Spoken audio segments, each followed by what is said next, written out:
Doha వేదికగా మొదలైన ప్రతిష్టాత్మక డైమండ్ లీగ్లో భారత స్టార్ అథ్లెట్ నీరజ్ చోప్రా సరికొత్త రికార్డు నెలకొల్పిన విషయం తెలిసిందే. నీరజ్ తన కెరీర్లోని తొలిసారి 90.23 మీటర్ల మార్క్ అందుకున్నారు. ఈ క్రమంలో గతంలో తన పేరిటే ఉన్న జాతీయ రికార్డు 89.94 మీటర్లను భారత గోల్డెన్ బాయ్ అధిగమించారు. అయితే దోహా డైమండ్ లీగ్లో మాత్రం మనోడు రెండో స్థానానికే పరిమితమయ్యాడు. జర్మనీకి చెందిన అథ్లెట్ జూలియర్ వెబర్ బల్లెంను ఏకంగా 91.06 మీటర్లు విసిరి విజేతగా నిలిచాడు. కాగా కెరీర్ బెస్ట్తో చేసిన నీరజ్ చోప్రాపై ప్రశంసలు కురిపిస్తున్నారు.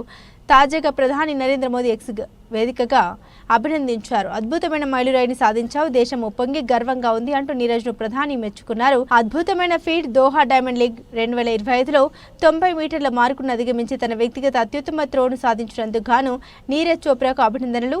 ఇది అతని అవిశ్రాంత అంకిత భావం, క్రమశిక్షణ, అభిరుచికి తగిన ఫలితం. భారతదేశం ఉప్పొంగి గర్వంగా ఉందని ప్రధాని మోదీ ట్వీట్ చేశారు.